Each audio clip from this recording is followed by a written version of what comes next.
look out the window. There's a dinosaur coming. There's not a dinosaur coming. There couldn't possibly be one, right? Because dinosaurs don't live right now. Like they lived in the past, but they don't live right now in modern day. So we have really nothing to be afraid of. Or do we? I don't know. Of course we do. All kinds of stuff to be afraid of. You know, like Mrs. Tomlinson. Yeah, going crazy. All right, today. So we have been talking about fossils and trace fossils, and I thought I'd show you a couple of them. And boy, some of these you might find like look really cool, like things that you have actually seen recently. So for example, this is a fossil of some coral, and it looks an awful lot like Michigan's Petoskey stone, right? Well, guess what? Michigan's Petoskey stone is coral. It's fossilized coral.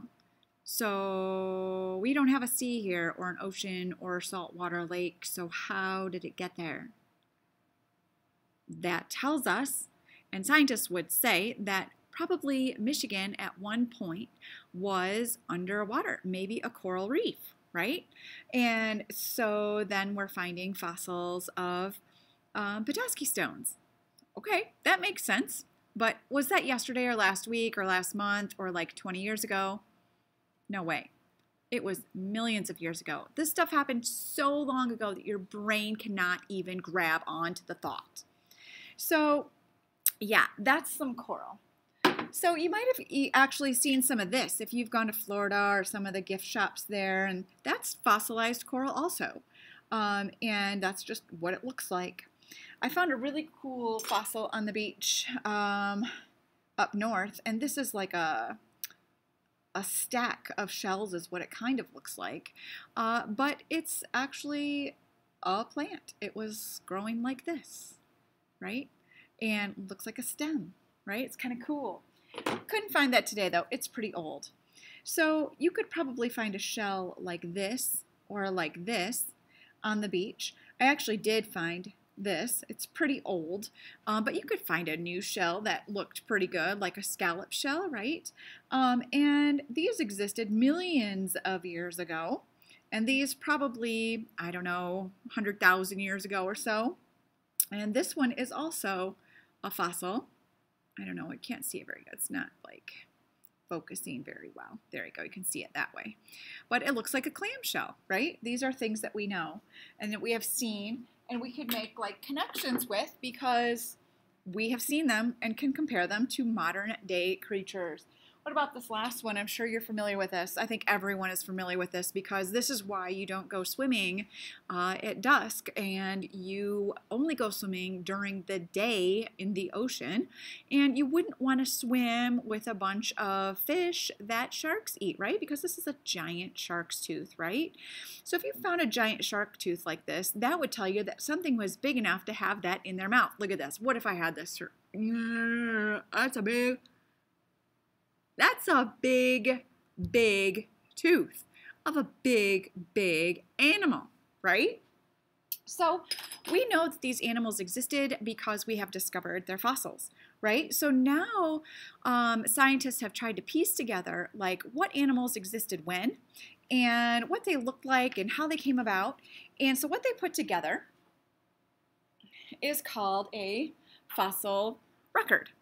And that's our key term today, fossil record. Say it with me, fossil record. It's the history of life as documented by fossils. So as we discover new fossils and figure out how old they are, we try and analyze them and we try and compare them with modern day fossils and figure out what they are and what they were made of.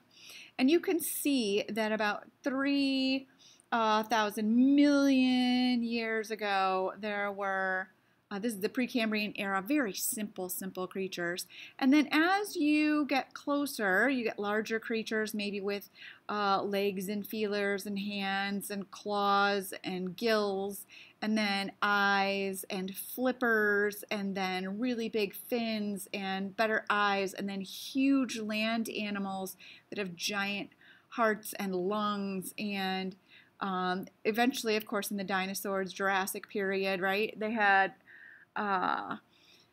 things that could fly, so there was wings, and then we had mammals that developed fur, and then man kind of existed. So this is a long time ago coming to recent history. So what I want you to do is I want you to use the fossil record to explain what appears to have happened over time to body structures and sizes of organisms on Earth, including a statement regarding complexity. So these are simple life forms, and these are very complex life forms. So there's a clue. Okay, you're going to watch a couple videos, you're going to read some background information, and you're going to kind of put it all together in order to complete a statement here on notebook page 92. Just one more notebook page today. And after you watch Bill and I talk about evolution, then you're going to complete one more notebook page. And yes, please use color. This is notebook page 93. And I'm going to ask you to look at some rock layers and try and figure out information about geologic time and understand how scientists have figured out where and when different organisms existed. So when you're looking at these rock layers, here's a first rock layer, a second rock layer, a third rock layer, a fourth rock layer. Remember, these happen in sedimentary rocks, right? So like, I don't know, maybe here's 1,000,000 years of sediments, and here's 1,000,000 years of another sediment, and here's 1,000,000 years of another sediment. We can tell these differences, and I used each shape to indicate a different kind of organism. So this would be just like an oval organism and I don't know, a twisty organism and a circular organism. And so what I would ask you is, which one is the oldest one? Well, this one is the oldest one. So the farther down you dig into the earth, the older your fossils are, and the closer to the surface are, the newer your fossils are. And so this particular organism first came into existence in this layer because you didn't see it in this older layer.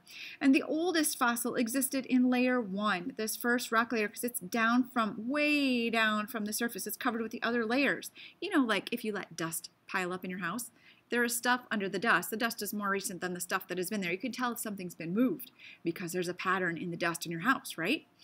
So I want you to finish these 4 things and add one more fact from the diagram that you can tell about these layers of rock.